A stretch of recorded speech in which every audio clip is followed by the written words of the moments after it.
ನ್ಯಾಯಾಧೀಶರ ಮುಂದೆ ನಟ ದರ್ಶನ್ ಮನವಿಯೊಂದನ್ನ ಮಾಡಿದ್ದಾರೆ. ಹಾಸಿಗೆ ದಿಂಬಿಗೆ ಕೋರ್ಟ್ನಿಂದ ಅನುಮತಿ ಕೊಡಿ ಅಂತ ಮನವಿಯನ್ನ ಮಾಡಿದ್ದಾರೆ. ಜೊತೆಗೆ ಅನುಮತಿ ಸಿಗದಿದ್ರೆ ಸ್ವಲ್ಪ ವಿಷ ನೀಡುವಂತೆ ಕೂಡ ಇಲ್ಲಿ ಮನವಿಯನ್ನ ಮಾಡಿದ್ದಾರೆ. ಚಾಲೆಂಜಿಂಗ್ ಸ್ಟಾರ್ ಅಭಿಮಾನಿಗಳ ಪಾಲಿನ ಡಿ ಬಾಸ್ ನಟ ದರ್ಶನ್. ಬಿಸಿಲು ನೋಡಿ ಬಹಳ ದಿನ ಆಯ್ತು, ಬದುಕೋದು ಕಷ್ಟ ಆಗ್ತಾ ಇದೆ, ಬಟ್ಟೆಗಳು ವಾಸನೆ ಬರ್ತಾ ಇದೆ, ತುಂಬಾನೇ ಕಷ್ಟವಾಗಿದೆ, ನನಗೆ ಒಬ್ಬನಿಗೆ ವಿಷ ಕೊಡಿ ಸಾಕು, ಬೇರೆ ಯಾರಿಗೂ ಬೇಡ ಅಂತ ಕೋರ್ಟ್ನಲ್ಲಿ ಅಂದ್ರೆ ವಿಚಾರಣೆಯಲ್ಲಿ ಅನುಮತಿಯನ್ನ ಅಂದ್ರೆ ಮನವಿಯನ್ನ ಮಾಡ್ತಿದ್ದಾರೆ. ನ್ಯಾಯಾಧೀಶರ ಮುಂದೆ ಈ ರೀತಿ ನಟ ದರ್ಶನ್ ಮನವಿಯನ್ನ ಮಾಡ್ಕೊಂಡಿದ್ದಾರೆ. ಹಾಸಿಗೆ ದಿಂಬಿಗೆ ಕೋರ್ಟ್ನಿಂದ ಪರ್ಮಿಷನ್ ಕೊಡಿ, ಅಕಸ್ಮಾತ್ ಏನಾದ್ರೂ ಪರ್ಮಿಷನ್ ಸಿಗ್ಲಿಲ್ಲ ಅಂದ್ರೆ ಸ್ವಲ್ಪ ವಿಷ ಕೊಡಿ ಅಂತ ಮನವಿಯನ್ನ ಮಾಡಿರುವಂಥದ್ದು. ಬಿಸಿಲು ನೋಡಿ ಬಹಳ ದಿನ ಆಯಿತು, ಬದುಕೋದು ಕಷ್ಟ ಆಗ್ತಾ ಇದೆ, ಬಟ್ಟೆಗಳು ಕೂಡ ವಾಸನೆ ಬರ್ತಾ ಇದೆ, ಫಂಗಸ್ ಹಿಡಿತಾ ಇದೆ, ಹೀಗಾಗಿ ಆರೋಗ್ಯದಲ್ಲೂ ಕೂಡ ಏರುಪೇರು ಆಗ್ತಾ ಇದೆ, ನನಗೊಬ್ಬನಿಗೆ ವಿಷ ಕೊಡಿ ಸಾಕು, ಬೇರೆ ಯಾರಿಗೂ ಬೇಡ ಅಂತ ನ್ಯಾಯಾಧೀಶರ ಮುಂದೆ ನಟ ದರ್ಶನ್ ಮನವಿಯನ್ನ ಮಾಡಿದ್ದಾರೆ. ಇನ್ನು ಪ್ರಕರಣದಿಂದ ಕೈ ಬಿಡುವಂತೆ ಅರ್ಜಿ ಸಲ್ಲಿಸ್ತೇನೆ ಅಂತ ಜಡ್ಜ್ಗೆ ದರ್ಶನ್ ಮನವಿಯನ್ನ ಮಾಡಿರುವಂಥದ್ದು. ಕೋರ್ಟ್ನಿಂದ ದಯವಿಟ್ಟು ಪರ್ಮಿಷನ್ ಕೊಡಿ, ಪರ್ಮಿಷನ್ ಸಿಗ್ಲಿಲ್ಲ ಅಂದ್ರೆ ಈ ಹೆಚ್ಚುವರಿ ದಿಂಬು ಹಾಸಿಗೆಗೆ ಪರ್ಮಿಷನ್ ಸಿಗ್ಲಿಲ್ಲ ಅಂದ್ರೆ ಸ್ವಲ್ಪ ಪಾಯ್ಸನ್ ಆದ್ರೂ ಕೊಡಿ ಅಂತ ಚಾಲೆಂಜಿಂಗ್ ಸ್ಟಾರ್ ದರ್ಶನ್ ಜಡ್ಜ್ ಮುಂದೆ ಮನವಿಯನ್ನ ಮಾಡ್ಕೊಂಡಿರುವಂಥದ್ದು. ಬಿಸಿಲನ್ನ ನೋಡಿ ಬಹಳ ದಿನ ಆಯಿತು, ಬಟ್ಟೆಗಳೆಲ್ಲ ವಾಸನೆ ಬರ್ತಾ ಇದೆ, ಇಲ್ಲಿ ನನಗೆ ಬದುಕೋದಕ್ಕೆ ಆಗ್ತಾ ಇಲ್ಲ, ನನಗೊಬ್ಬನಿಗೆ ಪಾಯ್ಸನ್ ಕೊಡಿ ಸಾಕು, ಬೇರೆ ಯಾರಿಗೂ ಬೇಡ ಅಂತ ಜಡ್ಜ್ಗೆ ದರ್ಶನ್ ಮನವಿಯನ್ನ ಮಾಡಿದ್ದಾರೆ. ಜೊತೆಗೆ ಇದೆಲ್ಲ ಆಗೋದಿಲ್ಲ, ಹಾಗೆಲ್ಲ ಮಾಡೋದಕ್ಕೆ ಆಗಲ್ಲ ಅಂತ ಜಡ್ಜ್ ಕೂಡ ಅವರಿಗೆ ಮನವರಿಕೆಯನ್ನ ಮಾಡ್ತಿದ್ದಾರೆ. ನಾವು ಜೈಲಿನ ಸೂಪರ್ಡೆಂಟ್ಗಳ ಜೊತೆಗೆ ಅವರಿಗೆ ಸೂಚನೆಯನ್ನ ಕೊಡ್ತೀವಿ ಅಂತ ಈ ವೇಳೆ ಜಡ್ಜ್ ಕೂಡ ಅವರಿಗೆ ರಿಯಾಕ್ಟ್ ಮಾಡಿರುವಂಥದ್ದು. ಈ ಬಗ್ಗೆ ಹೆಚ್ಚಿನ ಮಾಹಿತಿಯನ್ನ ನೀಡ್ತಾರೆ ನಮ್ಮ ಪ್ರತಿನಿಧಿ ಭವ್ಯ ಸುನಿಲ್. ಭವ್ಯ, ಇನ್ನು ದರ್ಶನ್ ವಿರುದ್ಧ ರೇಣುಕಾ ಸ್ವಾಮಿ ಕೊಲೆ ಪ್ರಕರಣಕ್ಕೆ ಸಂಬಂಧಪಟ್ಟಂತೆ ಪವಿತ್ರ ದರ್ಶನ್ ಸೇರಿ 7 ಮಂದಿ ವಿಚಾರಣೆಗೆ ಹಾಜರಾಗಿದ್ದಾರೆ. ಇವತ್ತು ಒಂದು ಮಹತ್ವದ ಆದೇಶ ಅಂದ್ರೆ ಬಳ್ಳಾರಿ ಶಿಫ್ಟಿಂಗ್ ವಿಚಾರ, ಜೊತೆಗೆ ದಿಂಬು ಹಾಸಿಗೆ ಈ ಬಗ್ಗೆ ಒಂದು ಆದೇಶ ಬರುತ್ತೆ. ಇದರ ಜೊತೆಗೆ ದರ್ಶನ್ ಜಡ್ಜ್ ಮುಂದೆ ಒಂದು ಮನವಿಯನ್ನ ಮಾಡಿರುವಂಥದ್ದು, ಅಂದ್ರೆ ನನಗೆ ಪಾಯ್ಸನ್ ಕೊಡಿ ಎನ್ನೋದಾಗಿ ಒಂದು ಮನವಿಯನ್ನ ಮಾಡಿದ್ದಾರೆ. ಈ ಬಗ್ಗೆ ಡೀಟೇಲ್ಸ್ ನೀಡೋದಾದ್ರೆ ಜನ ನಂಗೆ ವಿಷ ಕೊಡಿ, ಜೈಲಿನ ನರಕಯಾತನೆ ತಾಳಲಾರದೆ ಜಡ್ಜಿ ಎದುರು ದರ್ಶನ್ ಮನವಿಯನ್ನ ಮಾಡಿರುವಂತದ್ದು. ಹಾಗೇನೆ ತನ್ನ ಅಳಲನ್ನ ಕೂಡ ತೋಡ್ಕೊಂಡಿರುವಂತದ್ದು. ರೇಣುಕಾಸ್ವಾಮಿ ಕೊಲೆ ಕೇಸ್ನಲ್ಲಿ ದರ್ಶನ್ ಅರೆಸ್ಟ್ ಆಗಿದ್ರು, ಆ ಬಳಿಕ ಅವರಿಗೆ ಜಾಮೀನ್ ಕೂಡ ಸಿಕ್ಕಿತ್ತು. ಸುಪ್ರೀಂ ಕೋರ್ಟ್ ದರ್ಶನ್ ಅವರ ಜಾಮೀನನ್ನ ರದ್ದು ಮಾಡಿತ್ತು. ಅಷ್ಟು ಮಾತ್ರವಲ್ಲದೆ ಎಲ್ಲಾ ಜೈಲಾಧಿಕಾರಿಗಳು ಕೂಡ ಜೈಲಲ್ಲಿ ಏನೆಲ್ಲ ಫೆಸಿಲಿಟಿ ಸಿಗುತ್ತೆ ಅದನ್ನು ಬಿಟ್ಟು ಯಾವುದನ್ನು ಕೂಡ ಕೊಡಬಾರ್ದು ಅಂತ ಒಂದು ಖಡಕ್ ಎಚ್ಚರಿಕೆಯನ್ನು ಕೂಡ ಕೊಟ್ಟಿತ್ತು. ಸದ್ಯ ದರ್ಶನ್ ಜೈಲಲ್ಲಿ ನರಕಯಾತನೆಯನ್ನೇ ಅನುಭವಿಸಿದ್ದಾರೆ ಅನ್ನೋ ಪ್ರಶ್ನೆ ಕೂಡ ಈಗ ಎದ್ದಿರುವಂತದ್ದು. ಯಾಕಂದ್ರೆ ಅವರು ಮುಂಬರುವಂತಹ ದಿನಗಳಲ್ಲಿ ಚಳಿ ಇದೆ, ಸೊ ಹೀಗಾಗಿ ಎಕ್ಸ್ಟ್ರಾ ಬೆಡ್ಶೀಟ್ ಆಗಿರ್ಬೋದು, ತಲೆದಿಂಬನ್ನ ಕೇಳಿದ್ರು. ಸೊ ಈ ವಿಚಾರಕ್ಕೆ ಸಂಬಂಧಪಟ್ಟಂತೆ ಮೊನ್ನೆದು ವಾದ ಪ್ರತಿವಾದ ಕೂಡ ನಡೆದಿತ್ತು. ಸೊ ಇವತ್ತು ವಿಡಿಯೋ ಕಾನ್ಫರೆನ್ಸ್ ಅಂದ್ರೆ ಟ್ರಯಲ್ ಸಂದರ್ಭದಲ್ಲಿ ವಿಡಿಯೋ ಕಾನ್ಫರೆನ್ಸ್ ಮೂಲಕ ಆರೋಪಿಗಳು ಹಾಜರಾಗಿದ್ದು, ಈ ಸಂದರ್ಭದಲ್ಲಿ ಉಳಿದ ಎಲ್ಲ ಆರೋಪಿಗಳು ಸೈಲೆಂಟ್ ಇದ್ರು. ಆದ್ರೆ A2 ಆರೋಪಿಯಾಗಿರುವಂತಹ ದರ್ಶನ್ ತನ್ನದೊಂದು ಮನವಿ ಇದೆ ಅಂತ ಮೊದಲಿಗೆ ಕೈ ಎತ್ತಿದ್ರು. ಸೊ ಈ ಸಂದರ್ಭದಲ್ಲಿ ಜಡ್ಜ್ ಕೂಡ ಅಂದ್ರೆ ಏನು ಅಂತ ಒಂದು ಪ್ರಶ್ನೆಯನ್ನ ಕೇಳಿದ್ರು. ಆದ್ರೆ ಈ ಸಂದರ್ಭದಲ್ಲಿ ದರ್ಶನ್, ನಾನು ಬಿಸಿಲು ನೋಡಿ 30 ದಿನಗಳಾಗಿದೆ, ಕೈಯೆಲ್ಲ ಫಂಗಸ್ ಬಂದಿದೆ, ಬೇರೆ ಯಾರಿಗೂ ಬೇಡ, ನನಗೆ ಮಾತ್ರ ಪಾಯ್ಸನ್ ನೀಡಿ ಅಂತ ಕೋರ್ಟ್ನಿಂದ ಈ ಆದೇಶ ನೀಡಬೇಕಂತ ಜಡ್ಜ್ನ ಎದುರು ಮನವಿ ಮಾಡಿರುವಂತದ್ದು. ಈ ಸಂದರ್ಭದಲ್ಲಿ ಜಡ್ಜ್ ಮೊದಲಿಗೆ ಶಾಕ್ ಆದ್ರು. ತದನಂತರ ಹಾಗೆಲ್ಲ ನೀವು ಕೇಳುವಂತಿಲ್ಲ ಅಂತ ಒಂದು ವಿಚಾರವನ್ನ ಕೂಡ ತಿಳಿಸಿರುವಂತದ್ದು. ಅಷ್ಟು ಮಾತ್ರವಲ್ಲದೆ ಜೈಲಧಿಕಾರಿಗಳಿಗೆ ಯಾವ ಆದೇಶ ನೀಡಬೇಕೋ ನೀಡುತ್ತೇವೆ, ನಿಮ್ಮ ಮನವಿ ಬಗ್ಗೆ ಆದೇಶವನ್ನ ಕೂಡ ನೀಡುತ್ತೇವೆ ಅಂತ ಮಧ್ಯಾಹ್ನಕ್ಕೆ ವಿಚಾರಣೆ 3 ಗಂಟೆಗೆ ಮುಂದೂಡಿಕೆ ಮಾಡಿರುವಂತದ್ದು. ಸದ್ಯ 3 ಗಂಟೆಗೆ ಬಳ್ಳಾರಿ ಜೈಲಿಗೆ ಶಿಫ್ಟ್ ಮಾಡ್ತಾರ ಅನ್ನೋ ಪ್ರಶ್ನೆ ಕೂಡ ಇರುವಂತದ್ದು. ಸದ್ಯ ಅವ್ರನ್ನ ಯಾವುದೇ ಕಾರಣಕ್ಕೂ ಬಳ್ಳಾರಿ ಜೈಲಿಗೆ ಶಿಫ್ಟ್ ಮಾಡಬಾರ್ದು ಅಂತ ದರ್ಶನ್ ಪರ ವಕೀಲರ ಮನವಿಯಾಗಿತ್ತು. ಆದ್ರೆ ಇವತ್ತು ದರ್ಶನ್ ಅವರು ಏಕಾಏಕಿ ತಾನು ಅಂದ್ರೆ ತನಗೆ ಆಗ್ತಿರುವಂತಹ ನೋವನ್ನ ನ್ಯಾಯಾಲಯದ ಎದುರು ತಿಳಿಸಿರುವಂತದ್ದು. ಹೀಗಾಗಿ ನ್ಯಾಯಾಧೀಶರು ಯಾವ ರೀತಿಯಾದಂತಹ ತೀರ್ಪನ್ನ ನೀಡ್ತಾರೆ, ಸೊ ಮಧ್ಯಾಹ್ನ ತಲೆದಿಂಬ ಆಗಿರ್ಬೋದು, ಬೆಡ್ಶೀಟ್ ಆಗಿರ್ಬೋದು, ಜೈಲಿನ ಮ್ಯಾನ್ಯುವಲ್ ಪ್ರಕಾರ ಏನೆಲ್ಲ ಕೊಡ್ಬೇಕು ಆ ಫೆಸಿಲಿಟಿಯನ್ನ ಕೊಡ್ತಾರ ಅನ್ನೋ ವಿಚಾರ ಕೂಡ ಬಹಳಷ್ಟು ಕುತೂಹಲ ಇರುವಂತದ್ದು. ಸೊ ಮಧ್ಯಾಹ್ನ 3 ಗಂಟೆಗೆ ಅವರು ಮತ್ತೆ ವಿಡಿಯೋ ಕಾನ್ಫರೆನ್ಸ್ ಮೂಲಕ ಅಟೆಂಡ್ ಆಗ್ತಾರೆ. ಸದ್ಯ ಇವತ್ತು ಏನು ಅವ್ರು ಮನವಿಯನ್ನ ಮಾಡಿದ್ದಾರೆ ಅದಕ್ಕೆ ಯಾವುದೇ ರೀತಿಯಾದಂತಹ ರಿಯಾಕ್ಟ್ ಅನ್ನ ಜಡ್ಜ್ ಮಾಡಿಲ್ಲ. ಅಂದ್ರೆ ಏನ್ ಮಾಡ್ಬೇಕು ಅದನ್ನ ನಾವು ಮಾಡ್ತೀವಿ ಅನ್ನೋ ವಿಚಾರವನ್ನ ಕೂಡ ಪ್ರಸ್ತಾಪ ಮಾಡಿದ್ರು. ಆದ್ರೆ ಇಲ್ಲಿ ಇರುವ ವಿಚಾರ ಏನಂದ್ರೆ ಸುಪ್ರೀಂ ಕೋರ್ಟ್ ಈ ಹಿಂದೆ ಏನೋ ಜಾಮೀನು ರದ್ದುಪಡಿಸುವ ಸಂದರ್ಭದಲ್ಲಿ ಯಾರೆಲ್ಲ ಕೈದಿಗಳು ಈಗ ಜೈಲಲ್ಲಿ ಇದ್ದಾರೆ ಅವರಿಗೆ ಯಾವೆಲ್ಲ ಸೂಕ್ತ ಫೆಸಿಲಿಟಿ ಬಿಟ್ಟು ಬೇರೆ ಯಾವ್ದಾದ್ರು ಫೆಸಿಲಿಟಿಯನ್ನ ಕೊಟ್ರೆ ಅಂತಹ ಸೂಪರ್ಡೆಂಟ್ ಮೇಲೆ ಸೂಕ್ತ ಕ್ರಮ ಕೈಗೊಳ್ಳೋದಾಗಿ ಎಚ್ಚರಿಕೆಯನ್ನು ನೀಡಿದ್ದು. ಸೊ ಹೀಗಾಗಿ ಪರಪ್ಪನಗರದಲ್ಲಿರುವಂತಹ ಸೂಪರ್ಡೆಂಟ್ ಬಹಳಷ್ಟು ಕಟ್ಟುನಿಟ್ಟಿನ ಕ್ರಮವನ್ನ ಅನುಸರಿಸ್ತಾ ಇದ್ದಾರೆ ಅಂತಾನೆ ಹೇಳ್ಬೋದು. ಸಿಂಚನ. ಎಸ್ ಭವ್ಯ, ಇನ್ನು ಈ ಹಿಂದೆ ದರ್ಶನ್ ಫೋಟೋ ಅಂದ್ರೆ ಅವರ ರಾಜಾತಿಥ್ಯದ ಫೋಟೋ ಒಂದು ವೈರಲ್ ಆಗಿತ್ತು. ಜೊತೆಗೆ ಅವರಿಗೆ ಬೇಲ್ ಸಿಕ್ಕಿದ ಮೇಲೂ ಕೂಡ ಬೆನ್ನು ನೋವು ಅಂತ ಹೇಳಿ ಒಂದೆರಡು ಬಾರಿ ವಿಚಾರಣೆಗೂ ಕೂಡ ಅವರು ಗೈರಾಗಿದ್ರು. ಆದ್ರೆ ಅವತ್ತೇ ಅದೇ ದಿನ ಅವರು ಒಂದು ಪ್ರೀಮಿಯರ್ ಶೋ, ಒಂದು ಫಿಲ್ಮ್ನ ಪ್ರೀಮಿಯರ್ ಶೋ ಅಲ್ಲೂ ಕೂಡ ಭಾಗಿಯಾಗಿದ್ರು. ಈ ಎಲ್ಲಾ ಬಿಹೇವಿಯರ್ಗಳು ಈಗ ದರ್ಶನ್ಗೆ ಮುಳುವಾಗ್ತಿದ್ಯಾ ಹೇಗೆ ಅಂತ? ಎಸ್, ಖಂಡಿತ. ಯಾಕಂದ್ರೆ ಪರಪ್ಪನಾಗ್ರಹಾರ ಜೈಲಲ್ಲಿ ಅಂದ್ರೆ ರೌಡಿ ಶೀಟರ್ ಜೊತೆ ಕುತ್ಕೊಂಡು ಸಿಗರೇಟ್ ಸೇದುವುದು, ಹಾಗೇನೆ ಕೈಯಲ್ಲಿ ಕಪ್ ಕಾಫಿ ಇಟ್ಕೊಂಡು ಕೂತಿರೋದು, ಅಂದ್ರೆ ಹೊರಗಡೆ ಯಾವ ರೀತಿ ರಾಯಲ್ ಲೈಫ್ ಅಲ್ಲಿ ಲೀಡ್ ಮಾಡ್ತಾ ಇದ್ದಾರೆ ಅದೇ ರೀತಿ ಒಳಗಿನ ದೃಶ್ಯ ಕೂಡ ಕಂಡು ಬಂದಿತ್ತು. ಸೊ ಇದೇ ಎಲ್ಲೋ ಒಂದು ಕಡೆ ಅವರಿಗೆ ಸುಪ್ರೀಂ ಕೋರ್ಟ್ ಅಲ್ಲಿ ಕೂಡ ಮುಳುವಾಗಿರುವಂತದ್ದು. ಅಷ್ಟು ಮಾತ್ರವಲ್ಲದೆ ಅವರೇನು ಅನಾರೋಗ್ಯ ವಿಚಾರವನ್ನ ಮುಂದಿಟ್ಟುಕೊಂಡು ಮಧ್ಯಂತರ ಜಾಮೀನನ್ನ ಹೈಕೋರ್ಟ್ ಅಲ್ಲಿ ಪಡೆದಿದ್ರು. ಆದ್ರೆ ದರ್ಶನ್ ಎಲ್ಲೂ ಕೂಡ ಖಾಸಗಿ ಆಸ್ಪತ್ರೆಯಲ್ಲಿ ಹೋಗಿ ಬೆನ್ನು ನೋವಿಗೆ ಬೇಕಾದಂತಹ ಸೂಕ್ತ ಚಿಕಿತ್ಸೆಯನ್ನ ಪಡೆದಿರ್ಲಿಲ್ಲ. ಯಾಕಂದ್ರೆ ಆ ಸಂದರ್ಭದಲ್ಲಿ ಅವರು ಒಂದು ವೇಳೆ ಬೆನ್ನು ನೋವಿಗೆ ಟ್ರೀಟ್ಮೆಂಟ್ ತೆಗೆದುಕೊಂಡದೆ ಹೋದರೆ ಲಕ್ಕೋ ಹೊಡೆಯುವ ಸಾಧ್ಯತೆ ಇತ್ತು ಅನ್ನೋ ಅಂಶವನ್ನ ಕೂಡ ಮೆನ್ಷನ್ ಮಾಡಿದ್ರು. ಆದ್ರೆ ಇಲ್ಲಿವರೆಗೆ ದರ್ಶನ್ ಯಾವುದೇ ರೀತಿಯಾದಂತಹ ಸೂಕ್ತ ಚಿಕಿತ್ಸೆಯನ್ನ ಪಡೆದುಕೊಂಡಿಲ್ಲ.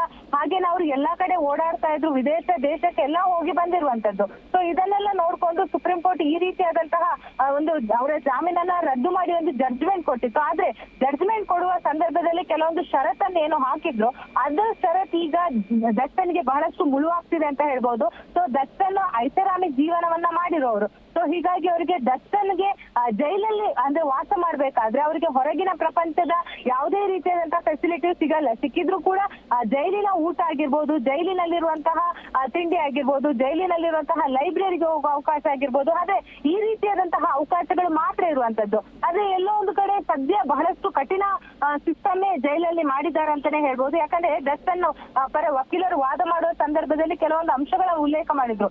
ದರ್ಶನ್ಗೆ ಊಟ ಕೊಡುವ ಸಂದರ್ಭದಲ್ಲಿ ಮೇಲಿಂದ ನಿಂತು ಬಿಸಾಕ್ತಾರೆ, ಅಂದ್ರೆ ಶೂ ಹಾಕೋಕ್ ಬಿಡಲ್ಲ, ಚಪ್ಪಲಿ ಬೇಕಾದ್ರೆ ಹಾಕ್ಬೋದು, ಆದ್ರೆ ಶೂ ಅಂದ್ರೆ ಅವನು ನಟ. ಸೊ ಹೀಗಾಗಿ ಆತ ಐಫೈ ಶೂ ಅನ್ನ ಹಾಕೊಂಡು ಓಡಾಡ್ತಾ ಇದ್ದವನು. ಸೊ ಜೈಲೊಳಗೆ ಶೂ ಹಾಕ್ಬೇಕಾದ್ರೂ ಕೂಡ ಜೈಲಾಧಿಕಾರಿಗಳ ಅನುಮತಿ ಪಡಿಬೇಕು, ಆದ್ರೆ ಶೂ ಹಾಕೋಕು ಬಿಡಲ್ಲ, ಊಟದ ತಟ್ಟೆಯನ್ನ ಮೇಲಿಂದ ನಿಂತು ಕೆಳಗಡೆ ಬಿಸಾಕ್ತಾರೆ, ಈ ರೀತಿಯಾದಂತಹ ವಿಚಾರವನ್ನ ಕೂಡ ಪ್ರಸ್ತಾಪ ಮಾಡಿದ್ರು. ಸೊ ಇವತ್ತು ಕೂಡ ದರ್ಶನ್ ಕೂಡ ಕೆಲವೊಂದು ವಿಚಾರಗಳನ್ನ ನ್ಯಾಯಾಧೀಶರ ಎದುರು ಒಂದು ಪ್ರಸ್ತಾಪ ಮಾಡಿರೋದು ನೋಡಿದಾಗ ಯಾವ ರೀತಿಯಾದಂತಹ ಜಡ್ಜ್ಮೆಂಟ್ ಅನ್ನ, ಅಂದ್ರೆ ಯಾಕಂದ್ರೆ ದರ್ಶನ್ ಪರ ವಕೀಲರು ಒಂದು ವಿಚಾರ ಪ್ರಸ್ತಾಪ ಮಾಡಿದ್ರು, ಒಂದು ವೇಳೆ ನೀವು ಫೆಸಿಲಿಟಿಯನ್ನು ಕೊಡದೆ ಹೋದ್ರೆ ಮಾನವ ಹಕ್ಕುಗಳ ಆಯೋಗಕ್ಕೆ ನಾವು ದೂರನ ಕೊಡ್ತೀವಿ ಅಂತ.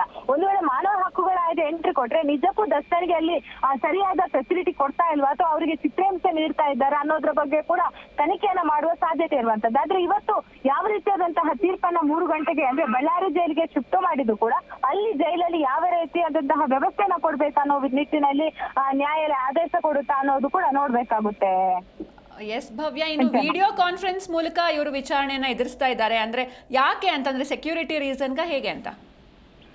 ಎಸ್, ಯಾಕಂದ್ರೆ ಪ್ರತಿ ಹಂತದಲ್ಲಿ ಕೂಡ ನ್ಯಾಯಾಲಯಕ್ಕೆ ಕರೆತರೋದಕ್ಕೆ ಸಾಧ್ಯ ಇಲ್ಲ. ಸೊ ಇತ್ತೀಚಿನ ದಿನಗಳಲ್ಲಿ ಎಲ್ಲ ಕೂಡ ವಿಡಿಯೋ ಕಾನ್ಫರೆನ್ಸ್ ಮೂಲಕ ನಡೆಯುವ ಕಾರಣಕ್ಕಾಗಿ ವಿಡಿಯೋ ಕಾನ್ಫರೆನ್ಸ್ ಮೂಲಕ ಪ್ರೊಡ್ಯೂಸ್ ಮಾಡಿರುವಂತದ್ದು.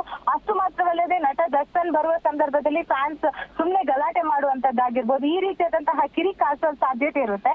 ಆದ್ರೆ ಸಮಟೈಮ್ಸ್ ಈಗಾಗ್ಲೇ ಅಂದ್ರೆ ದರ್ಶನ್ ಪರ ವಕೀಲರು ವಾದ ಮಾಡುವ ಸಂದರ್ಭದಲ್ಲಿ ಅವರನ್ನ ಒಂದು ವೇಳೆ ಬಳ್ಳಾರಿಗೆ ಶಿಫ್ಟ್ ಮಾಡಿದ್ರೆ ಟ್ರಯಲ್ ಹಂತದಲ್ಲಿ ಆರೋಪಿಗಳನ್ನ ಕರ್ಕೊಂಡ್ ಬರ್ಬೇಕಾಗುತ್ತೆ, ವಿಸಿ ಮೂಲಕ ಅಟೆಂಡ್ ಮಾಡೋಕೆ ಸಾಧ್ಯ ಇಲ್ಲ ಅನ್ನೋ ವಿಚಾರ ಕೂಡ ಪ್ರಸ್ತಾಪ ಮಾಡಿದ್ರು. ಆದ್ರೆ ಬಳ್ಳಾರಿ ಅಂದ್ರೆ ಜೈಲಲ್ಲಿ ಈಗ ಅದಕ್ಕೆ ಬೇಕಾದಂತ ಫೆಸಿಲಿಟಿ ಇದೆ. ಅಷ್ಟು ಮಾತ್ರವಲ್ಲದೆ ಪರಪ್ಪನಾಗ್ರಹದಲ್ಲಿ ಕೂಡ ಇರುವಂತದ್ದು. ಸೊ ಹೀಗಾಗಿ ಸದ್ಯ ಎಲ್ಲಾ ಆರೋಪಿಗಳ ಬಹುತೇಕವಾಗಿ ವಿಡಿಯೋ ಕಾನ್ಫರೆನ್ಸ್ ಮೂಲಕ ಅಟೆಂಡ್ ಮಾಡುವಂತದ್ದು.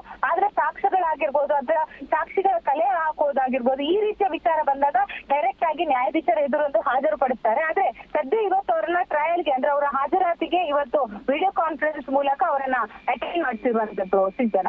Okay, thank you Bhavya. Sunil, ನಿಮ್ಮೆಲ್ಲ ಡೀಟೇಲ್ಸ್ಗಾಗಿ.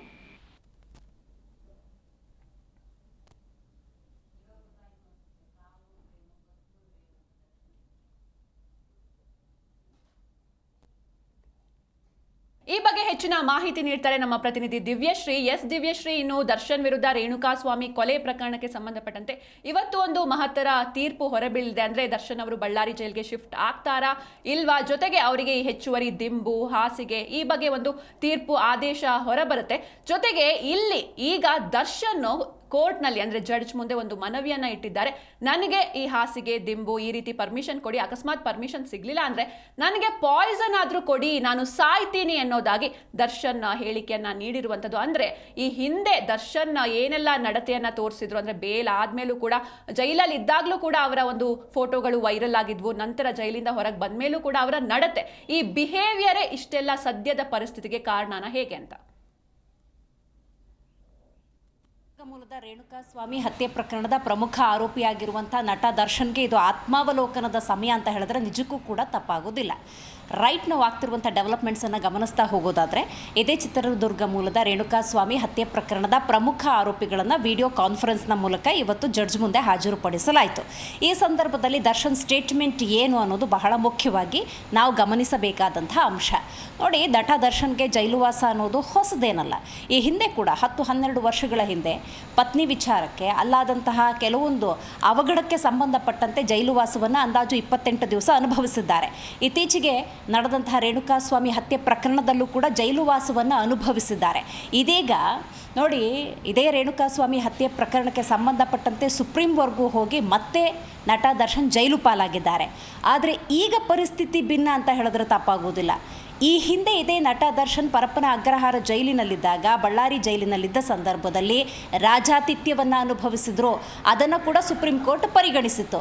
ಹಾಗಾಗಿ ಆ ರಾಜಾತಿಥ್ಯ ಏನಿದೆ, ಬೇಕಾದಂತಹ ಸೌಕರ್ಯಗಳೇನಿತ್ತು ಅದೆಲ್ಲವೂ ಕೂಡ ಕಟ್ಟಾಗಿದೆ. ಸದ್ಯ ಜೈಲಿನ ನಿಜವಾದ ದರ್ಶನ್ಗಾಗ್ತಿದೆ ಅಂತ ಹೇಳಿದ್ರೆ ತಪ್ಪಾಗುವುದಿಲ್ಲ.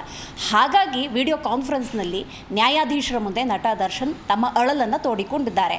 ಇಲ್ಲಿ ಬಿಸಿಲೇ ಕಾಣ್ತಾ ಇಲ್ಲ, ಬಿಸಿಲಿನ ಅನುಭವ ಆಗ್ತಾ ಇಲ್ಲ, ಫಂಗಸ್ ಆಗಿದೆ, ಬಟ್ಟೆಗಳು ವಾಸನೆ ಬರ್ತಿದ್ದಾವೆ, ಇಲ್ಲಿ ಬದುಕೋದಕ್ಕಾಗ್ತಿಲ್ಲ, ನನ್ನೊಬ್ಬನಿಗೆ ವಿಷವನ್ನು ಕೊಟ್ಟು ಬಿಡಿ, ಈ ರೀತಿ ತಮ್ಮ ನೋವನ್ನು ತೋಡಿಕೊಂಡಿದ್ದಾರೆ. ಇದು ಒಂದು ಭಾಗ. ಆದರೆ ಇದಕ್ಕೆ ನ್ಯಾಯಾಧೀಶರು ಹಾಗೆಲ್ಲ ಆಗೋದಿಲ್ಲ, ನಾವು ಜೈಲಿನ ನಿರ್ದೇಶಕರೇನಿರ್ತಾರೆ ಅವರಿಗೆ ಸೂಚನೆಯನ್ನು ಏನು ಕೊಡಬೇಕು ಅದನ್ನು ಕೊಡ್ತೀವಿ ಅಂತ ಪ್ರತ್ಯುತ್ತರವನ್ನು ಕೊಟ್ಟಿದ್ದಾರೆ. ಇದು ಒಂದು ಭಾಗ. ಆದರೆ ಮಗದೊಂದು ಕಡೆ ನಾನು ಆಗಲೇ ಉಲ್ಲೇಖ ಮಾಡಿದ ಹಾಗೆ ನೀವು ಗಮನಿಸಬಹುದು, ನಟ ದರ್ಶನ್ ಇದೇ ಪರಪ್ಪನ ಅಗ್ರಹಾರ ಜೈಲಿನಲ್ಲಿ ಬಳ್ಳಾರಿ ಜೈಲಿಗೆ ಶಿಫ್ಟ್ ಆದ ಸಂದರ್ಭದಲ್ಲಿ ಅನುಭವಿಸಿದಂತಹ ರಾಜಾತಿಥ್ಯ ಇದ್ದಾಗ ಜೈಲಿನ ಅನುಭವ ಮತ್ತು ಈಗ ಪ್ರಸ್ತುತ ನಟ ದರ್ಶನ್ ಜೈಲಿನ ಅನುಭವವನ್ನು ಹೇಗೆ ಪಡ್ಕೊಳ್ತಿದ್ದಾರೆ ಅನ್ನೋದನ್ನು ಈ ಮೂಲಕ ನಾವು ಕಂಡುಕೊಳ್ಳಬಹುದು. ಮಗದೊಂದು ಆಯಾಮ, ಇದೇ ಪ್ರಕರಣಕ್ಕೆ ಸಂಬಂಧಪಟ್ಟಂತೆ special public prosecutor Prasanna Kumar ಅವರು ಬಳ್ಳಾರಿ ಜೈಲಿಗೆ ನಟ ದರ್ಶನ್ ಅವರನ್ನು ಶಿಫ್ಟ್ ಮಾಡುವಂಥ ನಿಟ್ಟಿನಲ್ಲಿ ಅರ್ಜಿಯನ್ನು ಸಲ್ಲಿಸಿದರು. ಇದಕ್ಕೆ ಸಂಬಂಧಪಟ್ಟಂತೆ ಮಧ್ಯಾಹ್ನ 3 ಗಂಟೆವರೆಗೆ ನಾವು ಕಾಯಲೇಬೇಕಾಗುತ್ತೆ. ಎಲ್ಲ ವಿಚಾರಗಳನ್ನು ಪರಿಗಣನೆಗೆ ತೆಗೆದುಕೊಂಡು ದರ್ಶನ್ ಪರ ವಕೀಲರು, special public prosecutor Prasanna Kumar ಇವರ ವಾದವನ್ನು ಪರಿಗಣಿಸಿ ಬಳ್ಳಾರಿ ಜೈಲಿಗೆ ಶಿಫ್ಟ್ ಮಾಡಬೇಕಾ ಬೇಡವಾ ಅನ್ನೋದ್ರ ಬಗ್ಗೆ ನ್ಯಾಯಾಧೀಶರೇ ಅಂತಿಮ ನಿರ್ಧಾರವನ್ನು ಅಥವಾ ತೀರ್ಪನ್ನು ಹೊರಡಿಸ್ತಾರೆ.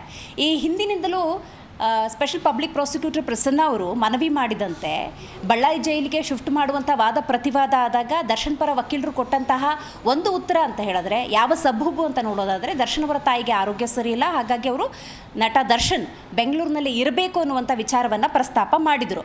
ಆದರೆ ಇದೆಲ್ಲವನ್ನು ಪರಿಗಣಿಸಿ ಯಾವ ರೀತಿ ನ್ಯಾಯಾಲಯ ಆದೇಶವನ್ನು ಹೊರಡಿಸುತ್ತೆ ಕಾದು ನೋಡಬೇಕಾಗಿದೆ. ಮಗದೊಂದು ಕಡೆ ಜೈಲಿನ ಸದ್ಯದ ಪರಿಸ್ಥಿತಿಗೆ ಸಂಬಂಧಪಟ್ಟಂತೆ ನಾವು ನೋಡ್ತಾ ಹೋಗೋದಾದರೆ, ಈ ಹಿಂದೆ ಕೂಡ ದರ್ಶನ್ ಪರ ವಕೀಲರು ಏನಿದ್ದಾರೆ ಅವರು ಜೈಲಿನ ಅವ್ಯವಸ್ಥೆಯ ಬಗ್ಗೆ ನ್ಯಾಯಾಲಯದ ಗಮನಕ್ಕೆ ತರುವಂಥ ಪ್ರಯತ್ನವನ್ನು ಕೂಡ ಮಾಡಿದರು. ಸೊ ಈ ಹಿನ್ನೆಲೆಯಲ್ಲಿ ನಾವು ನೋಡ್ತಾ ಹೋಗೋದಾದರೆ, ಚಿತ್ರದುರ್ಗ ಮೂಲದ ರೇಣುಕಾಸ್ವಾಮಿ ಹತ್ಯೆ ಪ್ರಕರಣಕ್ಕೆ ಸಂಬಂಧಪಟ್ಟಂತೆ ಜೈಲುವಾಸಿಯಾಗಿರುವಂಥ ನಟ ದರ್ಶನ್ ಮತ್ತು ಸಹಚರರು ಆರೋಪಿಗಳೇನಿದ್ದಾರೆ ಜೈಲಿನ ನಿಜ ಅನುಭವವನ್ನು ಪಡೆದುಕೊಳ್ತಾ ಇದ್ದಾರೆ. ಈ ನಿಟ್ಟಿನಲ್ಲಿ ಕೋರ್ಟ್ನ ಆದೇಶಕ್ಕೆ ನಾವು 3 ಗಂಟೆವರೆಗೂ ಕಾಯಲೇಬೇಕಾಗಿದೆ. ಸಿಂಚನ. ಎಸ್ ದಿವ್ಯಶ್ರೀನು ಈ ಹಿಂದೆ ಬೇಲ್ ಪಡೆಯೋದಕ್ಕೆ ಬೆನ್ನು ನೋವು ಅನ್ನುವಂಥ ಒಂದು ರೀಸನ್ ಕೊಟ್ಟಿರ್ತಾರೆ ದರ್ಶನ್. ಅಂದರೆ ಅಲ್ಲಿ ಆ ಕ್ಷಣಕ್ಕೆ ಏನು ಹೇಳಿರ್ತಾರೆ ಅಂದರೆ, ಅವರಿಗೆ ಬೆನ್ನು ನೋವು, ತಕ್ಷಣವೇ ಟ್ರೀಟ್ಮೆಂಟ್ ಆಗಬೇಕು, ಇಲ್ಲಾಂದರೆ ಲಕ್ವ ಹೊಡೆಯುತ್ತೆ, ಸ್ಟ್ರೋಕ್ ಹೊಡೆಯುತ್ತೆ, ಹೀಗೆಲ್ಲ ಸಾಕಷ್ಟು ರೀಸನ್ಗಳನ್ನು ನೀಡಿರ್ತಾರೆ. ಆದರೆ ಆಚೆ ಬಂದಮೇಲೆ ಅವರು ಆರಾಮಾಗಿ ಎಲ್ಲ ಕಡೆ ಓಡಾಡ್ಕೊಂಡು ಮಾಡ್ಕೊಂಡಿದ್ರು, ಜೊತೆಗೆ ಟ್ರೀಟ್ಮೆಂಟ್ ಕೂಡ ಅಂಥದ್ದೇನು ಪಡೆದುಕೊಂಡಿಲ್ಲ. ಈಗಲೂ ಕೂಡ ಅದೇ ನಾಟಕ ಮುಂದುವರಿತಾ ಇದೆಯಾ ಹೇಗೆ ಅಂತ? ಚಿತ್ರದುರ್ಗ ಮೂಲದ ರೇಣುಕಾಸ್ವಾಮಿ ಹತ್ಯೆ ಪ್ರಕರಣದ ಪ್ರಮುಖ ಆರೋಪಿಯಾಗಿದ್ದಂತಹ ನಟ ದರ್ಶನ್ ಆಗ ಜೈಲಿಗೆ ಸೇರಿದ್ದಕ್ಕೂ ಈಗ ಜೈಲಿಗೆ ಸೇರಿರೋದಕ್ಕೂ ಬಹಳ ವ್ಯತ್ಯಾಸ ಇದೆ. ಆಗ ಹಲವಾರು ಕಾರಣಗಳನ್ನು ಇದೇ ರೀತಿ ಕೊಡ್ತಾ ಹೋದರು. ನೋಡಿ, ಮಾಧ್ಯಮಗಳ ಕ್ಯಾಮ್ರಾಗಳು ಎಲ್ಲಿ ಫೋಕಸ್ ಮಾಡ್ತವೆ ಅನ್ನುವಂಥ ಅರಿವಿಲ್ಲದೆಯೋ ದರ್ಶನ್ ಬ್ಯಾಗನ್ನು ಹಿಡ್ಕೊಂಡು ಹೋಗುವಂಥ ಸಂದರ್ಭದಲ್ಲಿ ಅದನ್ನು ಕೆಳಗಿಡೋದು, ಸೊಂಟದ ಮೇಲೆ ಕೈ ಇಟ್ಕೊಳ್ಳೋದು, ಇಂಥ ಹಲವಾರು ಪ್ರಕ್ರಿಯೆಗಳನ್ನು ನೋಡಿದ್ದಾಗಿದೆ. ಆ ನಂತರದ ಸಂದರ್ಭದಲ್ಲಿ ಮೆಡಿಕಲ್ ಕೆಲವೊಂದು ಸರ್ಟಿಫಿಕೇಟನ್ನು ಕೋರ್ಟ್ಗೆ ಸಬ್ಮಿಟ್ ಮಾಡಿ ಬೆನ್ನು ನೋವಿನ ಕಾರಣವನ್ನು ಸಕಾರಣ ಅಂತ ನ್ಯಾಯಾಲಯದ ಮುಂದೆ ಪರಿಗಣನೆಗೆ ತೆಗೆದುಕೊಂಡು ನಟ ದರ್ಶನ್ ಬೆನ್ನು ನೋವಿನ ಕಾರಣವನ್ನೇ ಕೊಟ್ಟು ಅಂದರೆ ವೈದ್ಯಕೀಯ ಕಾರಣವನ್ನು ಕೊಟ್ಟು ಹೊರಗೆ ಬಂದಿದ್ದಾಯಿತು. ಬಟ್ ಇದೇ ಜೈಲಿನಲ್ಲಿ ರಾಜಾತಿಥ್ಯವನ್ನು ನಟ ದರ್ಶನ್ ಅನುಭವಿಸಿದ್ದನ್ನು ಯಾವಾಗ ಉಚ್ಚ ನ್ಯಾಯಾಲಯದಲ್ಲಿ ಅಂದರೆ ನೀವು ಗಮನಿಸ್ಬೋದು, ಸುಪ್ರೀಂ ಕೋರ್ಟ್ನಲ್ಲಿ ಯಾವಾಗ ಇದು ಪ್ರಸ್ತಾಪ ಆಗುತ್ತೆ, ಇಂಥ ಆರೋಪಿಗೆ ಅಥವಾ ಇಂಥ ಆರೋಪಿಗಳಿಗೆ ರೇಣುಕಾಸ್ವಾಮಿ ಹತ್ಯೆ ಯಾವ ರೀತಿ ಬ್ರೂಟಲ್ ಆಗಿದೆ ಅನ್ನುವಂತಹ ಅರಿವನ್ನು ಯಾವಾಗ ಲಿಖಿತ ರೂಪದಲ್ಲಿ ಸುಪ್ರೀಂ ಕೋರ್ಟ್ ಪಡೆದುಕೊಳ್ಳುತ್ತೆ, ಆ ನಂತರದ ಸಂದರ್ಭದಲ್ಲಿ ಈ ರೀತಿಯ ರಾಜಾತಿಥ್ಯವನ್ನು ಅನುಭವಿಸೋದಕ್ಕೆ ಅವಕಾಶವನ್ನು ಕೊಟ್ಟಂತಹ ಆ ಜೈಲಿನ ಅಧಿಕಾರಿಗಳ ಮೇಲೆ ಕ್ರಮಕ್ಕೂ ಕೂಡ ಸುಪ್ರೀಂ ಆದೇಶವನ್ನು ಕೊಡುತ್ತೆ ಅನ್ನೋದಾದರೆ ಯೋಚನೆ ಮಾಡಬೇಕು. ಇಲ್ಲಿ ಯಾವ ಬೆನ್ನು ನೋವು ಕೆಲಸ ಮಾಡೋದಿಲ್ಲ ಮತ್ತು ಈ ಪ್ರಕರಣದಲ್ಲಿ ಮೂಲಭೂತವಾಗಿ ಯಾವೆಲ್ಲ ಸೌಕರ್ಯಗಳನ್ನು ಒದಗಿಸ್ಬೋದು ಆ ನಿಟ್ಟಿನಲ್ಲಷ್ಟೇ ನ್ಯಾಯಾಧೀಶರು ನಿರ್ದೇಶನವನ್ನು ಕೊಡಬಹುದು ಅಂತ ಹೇಳಲಾಗ್ತಾ ಇದೆ. ಅದನ್ನು ಹೊರತುಪಡಿಸಿ ಇಲ್ಲಿ ಯಾವುದೇ ರೀತಿಯ ಬೇರೆ ಕಾರಣಗಳು ನ್ಯಾಯಾಲಯದ ಪರಿಗಣನೆಗೆ ತೆಗೆದುಕೊಳ್ಳೋದು ಬಹುತೇಕ ಸಂಶಯ ಅಂತ ಹೇಳ್ಬೋದು ಸಂಚನ. ಓಕೆ, ಥ್ಯಾಂಕ್ ಯು ದಿವ್ಯಶ್ರೀ ನಿಮ್ಮೆಲ್ಲ ಡೀಟೇಲ್ಸ್ಗಾಗಿ.